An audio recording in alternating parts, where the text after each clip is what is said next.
Hola, ¿qué tal? Bienvenidos a Japón desde Japón. Continuamos con la serie de videos llamada Beka Momboka Kusho. El día de hoy me encuentro con Aurelio, ¿qué tal? De Venezuela, ya segunda sesión de grabación, Tony. Es la segunda sesión de grabaciones.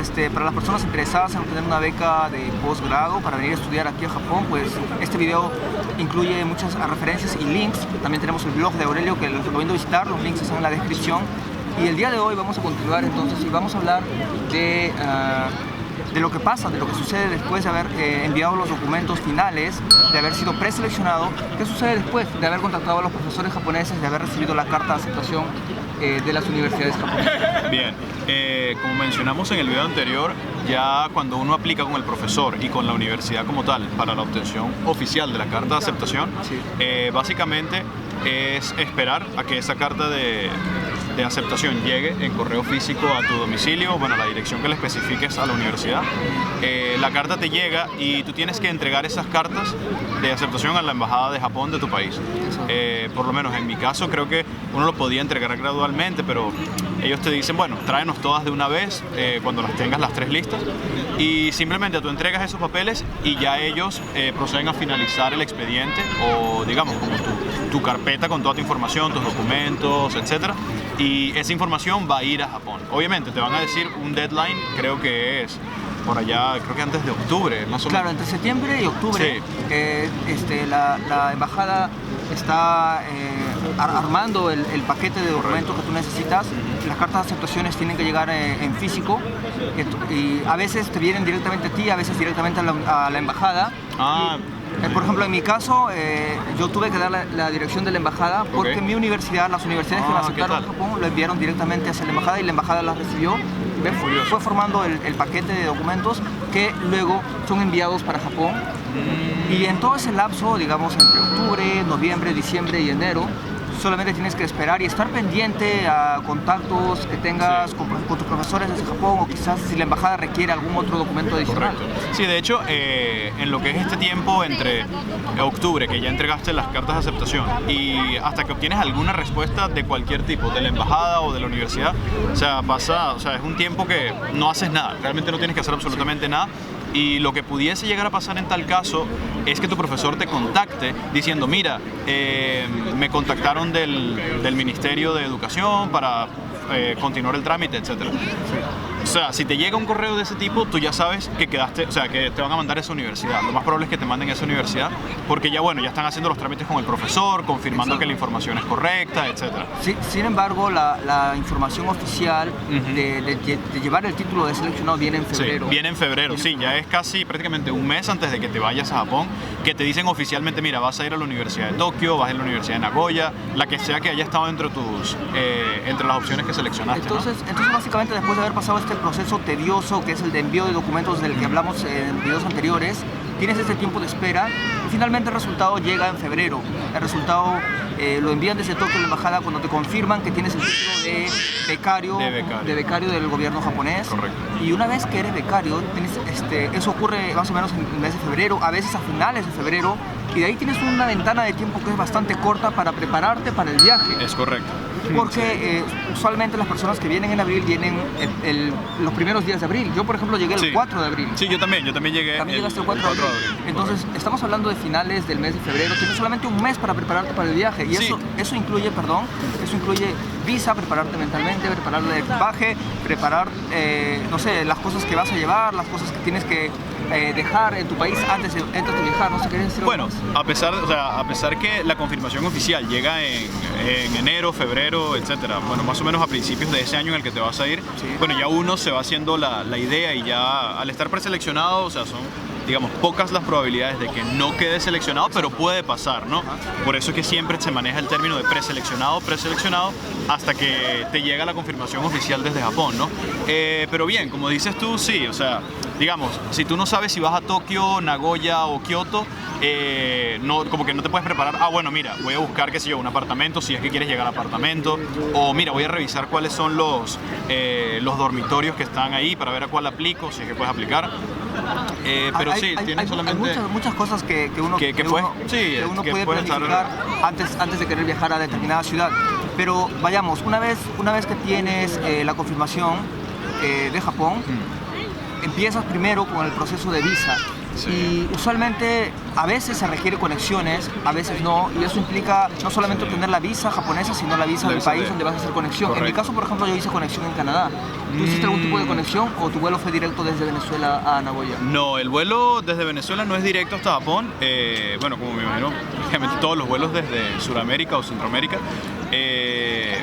Sin embargo, la escala que hicimos nosotros desde Venezuela fue en Francia.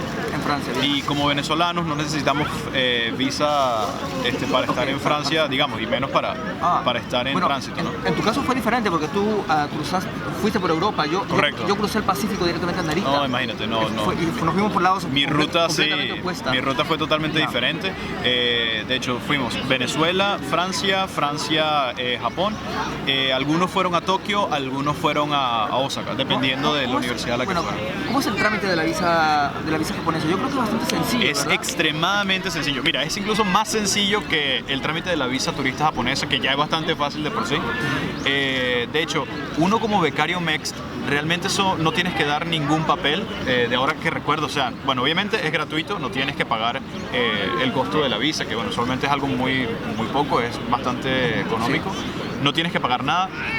Y de hecho, si tienes que llenar algo sería una planilla, porque de hecho lo que es, no necesitas estados de cuenta, no necesitas preparar itinerario, nada, porque ya la embajada tiene todo. Una vez que tienes el aval de ser becario, es fácil obtener la visa. Eso va a ir por un canal express. Sin embargo, si haces alguna conexión en algún país y requieres de la visa, es muy corto el tiempo que tienes para tramitarla y a veces es la embajada que te ayuda, te envía algún documento de embajada a embajada que te facilita. Por ejemplo, nosotros cuando vinimos no tuvimos demasiado tiempo para tramitar la visa para Canadá. Okay. Entonces obtuvimos un documento de la embajada que nos permitió obtener una visa de tránsito de una sola vez en Canadá. Y esta visa ni siquiera tenía fotografía, o sea, para que veas qué tan apresurado se hizo. Y fue una visa que salió a los pocos días con nuestro pasaporte y con eso pudimos entrar y salir a Canadá en un solo día. Fue bastante apresurado, pero como te digo, digamos, el aval de la embajada agilizó todo este procedimiento. Sí, te da como cierta facilidad, ¿no? Me imagino que, o sea, si tuvieses que tramitar algo así, pero con la embajada de Estados Unidos o quizás un país que tiene como que recién más solicitudes de visa, o sea, se te puede hacer la cosa un poquito complicada, ¿no? Porque siempre estamos hablando de un mes o incluso, sí, un mes y medio, para sacar una visa puede que sea un poquito difícil, ¿no? Por suerte la embajada ayuda bastante en esos casos. Así es. Sí, muy bien. El siguiente paso es prepararte para venir a Japón. Correcto. Tú me habías contado, bueno, personalmente, bueno, de eso quizás lo vayan a ver las personas, si es que no lo vieron antes, lo verán después, una pequeña conversación que tuvimos, pero me habías contado de que tú habías venido a Japón varias veces, sí. Pero una persona que nunca ha viajado a Japón y que es la primera vez que viaja a Japón, ¿qué tipo de preparación debería tener? Por ejemplo, yo considero, si vienes tú de Sudamérica o de Centroamérica o de América del Norte, deberías prepararte en cuanto a tu ciclo sueño-vigilia, porque el jet lag es un factor a considerar. Nosotros tenemos unas 12 horas de diferencia y si tú viajas de día, llegas de día y vas a estar con sueño durante el día. Entonces yo creo que esa transición es importante y hay que prepararse, tratar de dormir de noche, tratar de dormir de día y tratar de estar despierto de noche, por el contrario. Sí, bueno, de hecho creo que un amigo de Honduras, cuando él también es becario MEXT, él cuando vino creo que estuvo como 3 días tratando de cambiar el ciclo del sueño para que cuando llegase a Japón estuviese prácticamente sin jet lag y creo que le funcionó. Sin embargo, yo no hice absolutamente nada de eso. ¿Pero no te afectó? No, claro que me afectó, ¿no? Pero bueno, nada, en cuestión de 2 semanas ya se me quitó. Realmente yo no hice ningún tipo de preparación de por jet ejemplo, lag. Una semana antes de venir a Japón yo empecé a dormir más tarde y a despertarme bastante tarde también. Entonces ya venía durmiendo durante el día. Cuando llegué a Japón me afectó un poco porque durante el día aquí en Japón andaba con sueño, con mucho sueño, y esto es una reacción fisiológica que hay que tomarse en serio. El jet lag es fuerte. El cambio del ritmo circadiano es algo serio y a mí solamente me tomó 2 días adaptarme. 2 días, imagínate. Porque yo me preparé una semana antes de venir a Japón. Pero entonces, para que no tengan ningún tipo de inconveniente, yo recomendaría eso. Eso con respecto a prepararse. Después, parte de los procedimientos que se encuentra en las instrucciones de la embajada es traer una bolsa de viaje, porque el primer mes tú no recibes el estipendio que te da el gobierno japonés. Sí. Entonces el primer mes tú tienes que sobrevivir en Japón con tu propio dinero. Entonces es recomendable traer dinero para poder sobrevivir el mes. Eso es extremadamente importante porque bueno, como dice Tony, realmente el pago lo puedes recibir a final del primer mes, ¿no? Pero no es que la embajada te va a dar viáticos o te va a dar algún avance en efectivo, no te van a dar absolutamente nada. Tampoco al llegar a Japón la universidad no te va a dar nada, ni Yaso, que es quien nos hace el pago de la beca realmente, no te va a hacer ningún pago adelantado ni nada. Sin embargo, bien como menciona Tony, bueno, tienes que sobrevivir con tu dinero, pero tengo entendido, no sé si todas las universidades, pero por lo menos la Universidad de Nagoya te da una posibilidad de solicitar un préstamo de unos $500, creo que es el máximo. Exacto, ese es el Y máximo. puedes solicitar $500 de préstamo y tienes 3 meses para pagarlo, creo. En el caso de nuestra universidad, si mal no recuerdo, son 3 meses para pagarlo sin ningún tipo de interés. ¿Cuál es el estimado que recomienda el gobierno japonés de traer como bolsa de viaje? $2,000. $2,000. O sea, en el manual creo que está escrito $2,000. Exacto. Yo recuerdo en mi primer mes en Japón que tuve que sobrevivir con mi propio dinero, gasté $1,000. Ah, wow. Gasté $1,000. No gasté los 2,000, pero Ok. es bueno traer un adicional porque uno nunca sabe lo que puede pasar. Claro. Sí, bueno, digamos, con esos $1,000 que mencionas, yo creo que sería como un mínimo en realidad, porque también hay que considerar lo que es llegar a un país donde, así hayas venido antes como turista, puede que no estés acostumbrado a lo que es los precios del día a día, realmente cometas errores como comprar mucho en el combini, porque, bueno, la ves como, sencillo el combini y tal, pero realmente el combini, o sea, ya cuando uno tiene un tiempo acá, te das cuenta que el combini es un poquito, o sea, no es tan conveniente en cuanto a precio, ¿no? Quizás a horarios y las cosas que consigues, bueno, sí te puede salvar la vida, pero no es muy conveniente en cuanto a precio. Y yo creo que esos errores al principio te pueden costar un poquito más, ¿no? Puedes terminar gastando un poco más de lo que gastarías en los siguientes meses. Pero bueno, realmente ese primer mes con el dinero de uno sería un mes bastante como de abstinencia, ¿no? De quizás no andar saliendo mucho, etcétera. Vamos a continuar hablando de algunos tips que debes considerar antes del viaje y después del viaje a Japón en el siguiente video. No sé si tienes algún comentario adicional. Bueno, antes de finalizar aquí el video, bueno, a lo que es la preparación antes de venir a Japón, digamos, de cosas que traer, yo creo que también deberíamos conversar un poco de eso. Vamos a hacer este video en el próximo.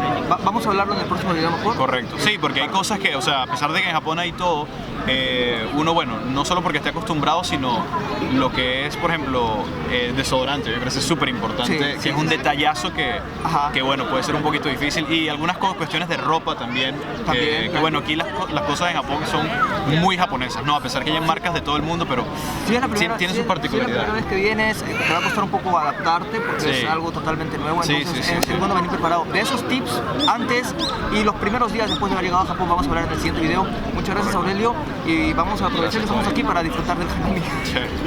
Nos vemos, chao.